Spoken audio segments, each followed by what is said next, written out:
అందరికీ నమస్తే. ఆంధ్రప్రభకు స్వాగతం. నేను మీ సంతోషి. ప్రస్తుతం మనతో సీనియర్ జర్నలిస్ట్ కిరణ్ గారు ఉన్నారు. నమస్తే సార్. నమస్తే మా సార్, రేపే అంటే మే 2వ తారీఖునే అమరావతి పునర్నిర్మాణ కార్యక్రమం ఉంది. సో ఆహ్వాన పత్రికలో మన పిఎం మోడీ గారి ఫోటో వేశారు, అలాగే AP CM Chandrababu Naidu photo కూడా వేశారు.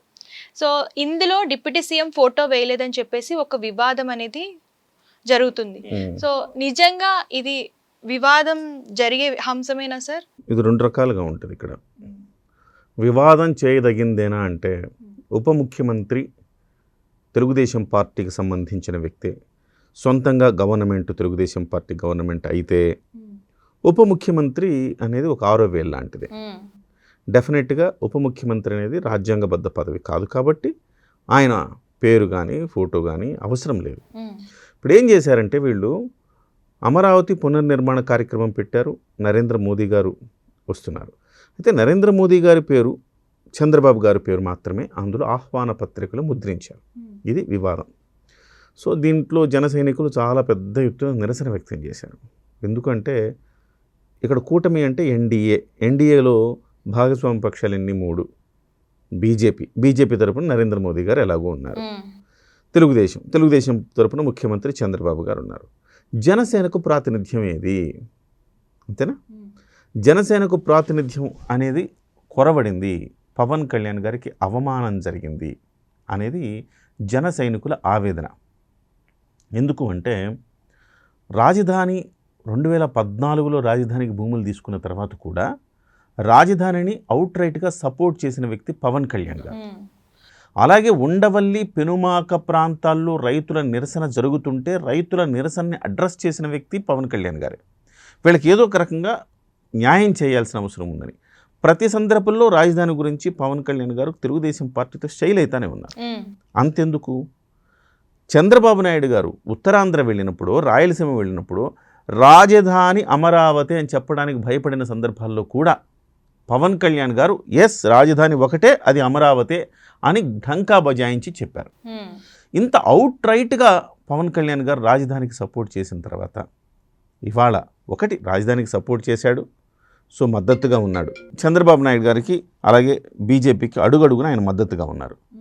ఎటు చూసినా కానీ ఆయనకి ఆ గౌరవం అయితే దక్కాల. అయితే ప్రోటోకాల్లో లేకపోయినంత మాత్రాన అది ప్రోటోకాల్ అండి, సో టెక్నికల్గా ఆయన రాజ్యాంగబద్ధ పదవి కాదండి అది, కాబట్టి ఆయన పేరు వేయలేదు అని కొంతమంది సన్నాయి నొక్కులు నొక్కుతున్నారు. రాజ్యాంగబద్ధ పదవి కాకపోతే అసలు పవన్ కళ్యాణ్ గారికి ఆ పదవి ఎక్కర్లేదు. టెక్నికల్గా కాకపోయినా మోరల్ వాల్యూస్ కట్టుబడాలిగా. ఎందుకు పవన్ కళ్యాణ్ గారికి ఇంతకుముందు జగన్మోహన్ రెడ్డి గారి హయాంలో 5గురు ఉప ముఖ్యమంత్రులు ఉన్నారు. ఎవరి పేరైనా మనం చెప్పగలమా? ఎందుకంటే అది కంటి తుడుపు చర్యగా ఏదో చేసామంటే చేసాం. కానీ పవన్ కళ్యాణ్ గారు ఉప ముఖ్యమంత్రి అంటే, ఈ ఉప ముఖ్యమంత్రి ఎంత పవర్ఫుల్లో ఇవాళ పవన్ కళ్యాణ్ గారు చేసి చూపిస్తున్నారుగా. మరి అంత పవర్ఫుల్ ఉప ముఖ్యమంత్రిని మీరు టెక్నికల్ రీజన్స్ అడ్డుపెట్టి మీరు అందులో ప్రస్తావించకపోవటం అవమానించడమే కదా. బహుశా ఇది పవన్ కళ్యాణ్ గారు అడగలేకపోవచ్చు. జన సైనికులు పూర్తి స్థాయిలో దీని మీద రచ్చ చేశారు సోషల్ మీడియాలో. చివరికి ప్రభుత్వం దిగొచ్చి దాంట్లో ఓన్లీ సాఫ్ట్ కాపీలో మార్పు చేసింది తప్ప ఆహ్వాన పత్రికలు ప్రింట్ అయిపోయినాయి. ఇప్పటికే ఈ పాటికే ఆహ్వాన పత్రికలు ప్రింట్ అయిపోయినాయి. కానీ కేవలం వీళ్ళ కంటి తుడుపు చర్యగా ఈ నిరసనకు దీన్ని అడ్రస్ చేయడం కోసంగా కేవలం ఆయన పేరు పెట్టి ఒక సాఫ్ట్ కాపీ మళ్ళీ రిలీజ్ చేశారు. దాని మీద కూడా చాలామంది ఇది సాఫ్ట్ కాపీ, ఇదేంది ఫేకా నిజమా అనే దాని మీద చాలామంది చర్చ కూడా జరుగుతూ ఉంది. అయితే మార్పు చేసిన మాట వాస్తవం, కానీ ప్రింట్ ఆల్రెడీ అయిపోయింది, ఆల్రెడీ ఆహ్వాన పత్రికలు వెళ్ళిపోయినాయి. సో దాన్ని మనం వెనక్కి తీసుకోలేం కదా. సో ఆహ్వాన పత్రికలు ఇదిగోండి, ఈరోజు కూడా ఆహ్వాన పత్రిక ఇలాంటిదే వచ్చింది అని చెప్తున్నా. ప్రింట్ ఆల్రెడీ అయిపోయింది, కాకపోతే ఈ నిరసన వ్యక్తం చేయడం ద్వారా ఈ సాఫ్ట్ కాపీలో మార్పు చేశారు. ఒక విషయం ఇక్కడ గుర్తుపెట్టుకోవాల్సిన అంశం ఏంటంటే, పవన్ కళ్యాణ్ గారు ప్రతి సందర్భంలో 15 సంవత్సరాల పాటు ముఖ్యమంత్రి చంద్రబాబు నాయుడు గారు అని చెప్తున్నారు.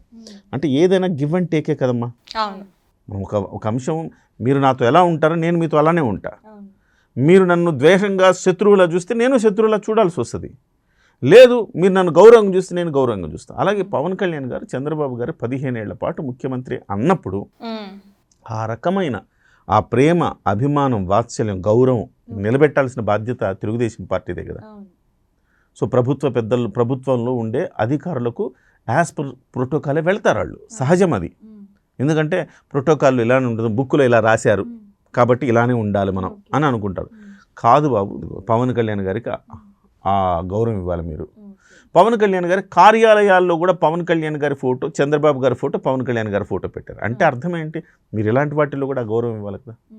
అధికారులు చాలా చోట్ల ఇలాంటి తప్పులు చేస్తున్నప్పుడు స్ట్రిక్ట్గా 4 సార్లు చెబితే ముఖ్యమంత్రి గారు అది ఇంకొకసారి చేయకుండా ఉంటారు. అంటే కొంతమంది కావాలనే చేశారు ఇలాగా, ఫోటో కానీ పేరు కానీ వేయకుండా అని చెప్పేసి కొంతమంది అయితే అంటున్నారు. కావాలని చేశారని కూడా నేను అనుకోను సంతోషి.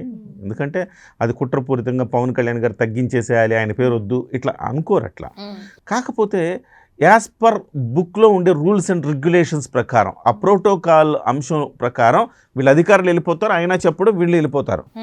అది ఇలాగా ఎవరో ఆయన అభిమానించేవాళ్ళు చూసి ఇదేంటంటే ఆహ్వాన పత్రికలో పవన్ కళ్యాణ్ గారి పేరు లేదు అంటే, తెలుసుకోవడం, సరి చేసుకోవడం. ఇప్పుడు ఎంత సరి చేసుకోవాలనుకున్నా ఆల్రెడీ ముద్రించేశారు కదా ఆహ్వాన పత్రికలు, మరి ఎట్లా సరి చేసుకోగలరు? హుటాహుటిని చాలామందికి వెళ్ళిపోయినాయి కదా, వెళ్ళిపోయిన తర్వాత ఎంత హుటాహుటిన మార్పులు చేసుకోవాలనుకున్నా కానీ చేసుకోలేరు కదా. అంటే ఈ తప్పులు మళ్ళీ ఇంకొకసారి రిపీట్ చేయకుండా చూడాల్సిన బాధ్యత ఎవరిది? ముఖ్యమంత్రి చంద్రబాబు నాయుడు గారు. పెద్దన్న పాత్ర ఎవరు? ఆయనే పోషించాలి. తప్పులు జరుగుతున్నప్పుడు ఆయనే చూసి చెప్పాలా. శిలాఫలకాల్లో చాలా చోట్ల శిలాఫలకాల్లో కూడా చంద్రబాబు నాయుడు గారి పేరు తప్ప పవన్ కళ్యాణ్ గారి పేరు లేదు. ఉపాధి హామీ పనులు జరుగుతున్నప్పుడు ఈయన పంచాయతీరాజ్ మినిస్టరు. సో ప్రతి నియోజకవర్గంలో ఉపాధి హామీ పనులు జరుగుతూ ఉన్నాయి. వాళ్ళ చెరువులు బాగు చేసుకుంటున్నారు, కుంటలు బాగు చేసుకుంటున్నారు, కాలువలు తీసుకుంటున్నారు, కమ్యూనిటీ హాళ్ళు కట్టుకుంటున్నారు, సో గోకులాలు కట్టుకుంటున్నారు. ఇట్లా రకరకాల కార్యక్రమాలు జరుగుతూ ఉన్నాయి ఉపాధి హామీ మీద. జరుగుతున్నప్పుడు పంచాయతీరాజ్ మినిస్టర్ కదా ఆయన ఫోటో ఉండాలి కదా ప్రోటోకాల్ ప్రకారం. అక్కడ కూడా కావాలని కొంతమంది తెలుగుదేశం పార్టీ నాయకులు అవసరం లేదులే Chandrababu photo, local MLA photo, వీళ్ళు 2 ఫోటోలు వేసుకుని శిలాఫలకం వేసుకుంటున్నారు, ఈ 2 పేర్లు రాసుకొని శిలాఫలకం వేసుకుంటున్నారు. అట్లా కాదు కదా. పంచాయతీరాజ్ మినిస్టర్ పంచాయతీరాజ్ మినిస్టర్గా ఆయనకు గౌరవం ఇవ్వాలి. ఆయన శాఖలో జరుగుతున్న పనులకు ఆయన ఫోటోలో ఆయన పేరు లేకపోతే ఎట్లా? రెండోది, ఆయనకు సంబంధించి ఇవాళ ఈ ప్రభుత్వం ఉండటానికి కారణం పవన్ కళ్యాణ్ గారే. ఆ కృతజ్ఞతాభావం ఉండాలి. ఎంతలా మాట్లాడుకుంటున్నారంటే నేను ఒక స్పేస్లో ఎక్స్ స్పేస్లో చూశాను. అంటే తెలుగుదేశం పార్టీ వాళ్ళు ఇందులో అతిగా మనమే అధికారంలోకి వచ్చామన్న ఆ ఓవర్ కాన్ఫిడెన్స్ ఎప్పుడైతే చూపిస్తారో అది కూటమికి నష్టం చేస్తుంది, బీటలు వారేలా చేస్తుంది. ఇది జాగ్రత్తగా గమనించాలా. ఒకవేళ 2029 మళ్ళీ జగన్మోహన్ రెడ్డి వస్తే పరిస్థితులు ఎట్లా ఉంటాయో ఒకసారి అర్థం చేసుకోవాలి. సో 2014 నుంచి 19 వరకే, అంటే వైసీపీ వాళ్ళని ఎటువంటి కక్షపూరిత విధానాలకు పాల్పడకపోతేనే 2014 నుంచి 19 మధ్యకాలంలో చుక్కలు చూపించాడు జగను. 24 నుంచి 29 మధ్యకాలంలో ఇవాళ అనేక మందిని అరెస్ట్ చేస్తున్నారు. జగన్మోహన్ రెడ్డి గారిని కూడా రేపు అరెస్ట్ చేస్తారని వార్తలు వస్తున్నాయి. డెఫినెట్గా వాళ్ళ కక్షపూరిత విధానాలే అనుకుంటారు. మేము వస్తాము, మీ సంగతి చూస్తామంటున్నారు. అటువంటిప్పుడు 2029లో పొరపాటున వీళ్ళ కూటమిగా గట్టిగా లేకపోతే మళ్ళీ ఆయన వచ్చే ప్రమాదం ఉంది. ఒకవేళ వస్తే డ్యామేజ్ తెలుగుదేశం పార్టీకి 90% డ్యామేజ్ ఉంటే 10% జనసేనకు ఉంటుంది. ఆ విషయం కూడా తెలుగుదేశం వాళ్ళు గుర్తుపెట్టుకోవాలి. సో ఈ ట్విట్టర్ ఎక్స్పేస్లో మొన్న గాయత్రి అనే అమ్మాయి తెలుగుదేశం పార్టీ సోషల్ మీడియా మహిళా కార్యదర్శి సంథింగ్, ఆ అమ్మాయి పురాణాలకు సంబంధించి భారత ఇతిహాసాలైన రామాయణ మహాభారతాలకు సంబంధించి తప్పుగా మాట్లాడింది. ఇది భారతదేశంలో రామాయణ మహాభారతాలకు అనుగుణంగా మనం నడవట్లేదు, మేము రాజ్యాంగబద్ధంగా నడుస్తున్నాము. సో అందులో చెప్పినట్టుగా రేపులు మర్డర్లు లేవని. అంటే ఆ ఇతిహాసాల్లో రేపులు మర్డర్లు చెప్పారా? అంత దుర్మార్గంగా మాట్లాడేందుకు ఆ అమ్మాయిని సస్పెండ్ చేశారు.